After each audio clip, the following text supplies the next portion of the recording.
This week at IFA, some of the biggest players in wearables launched their latest smartwatches. From Fitbit's debut Ionic to Samsung's Gear Sport, the newest fitness-focused smartwatches also run the company's own proprietary systems, each with their own app libraries.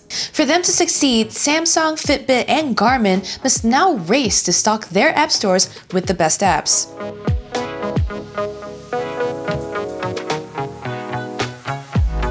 That's good news for smartwatches because the influx of wearable apps may do for smartwatches what it did for smartphones years ago. And let's be real, they need that push. Even though smartwatches have been selling better than expected lately, the entire product category has been poorly received in general. First, let's quickly recap the three operating systems we're talking about.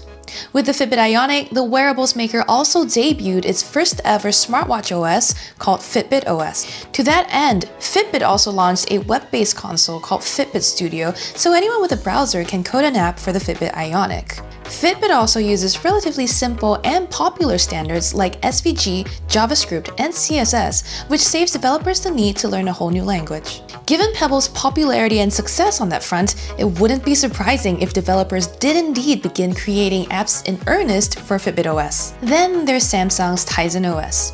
Now in its third iteration, this is the most mature platform of the lot. We're of course excluding the likes of Apple's watchOS and Android Wear since those are more multifunctional and designed for a more mainstream audience. Tizen is a platform that powers the Gear Sport and the Fit 2 Pro, and it already offers 31,000 apps and watch faces. It's an open source Linux-based platform that also powers printers, cameras, and TVs. Linux is also a popular standard which a lot of developers already know, although it's not as common as JavaScript and CSS that Fitbit uses. Samsung has a head start in this race because of Tizen's relative maturity and the company's ability to attract big-name partners. The Gear Sport and the Fit 2 Pro are the first wearables to offer Speedo's swim tracking app. Tizen will no doubt see its app numbers continue to grow given the steady popularity of the devices it powers. Also launched at IFA is Garmin's Vivo Active 3 smartwatch, which runs the company's Garmin OS. Like its competitors Fitbit and Samsung, Garmin OS can also let you track your workouts, run apps, and make contactless payments from your wrist.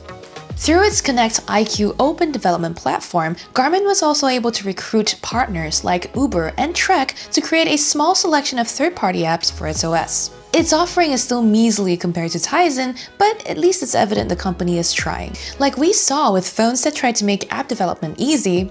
Remember Firefox OS? A high number of compatible apps just isn't enough to make an OS take off. Companies must first make sure there are a compelling suite of apps at launch, and they can do this by offering their own libraries or turning to partners. All three companies clearly understand this principle, having sought collaborations with the likes of Spotify, Pandora, and Uber.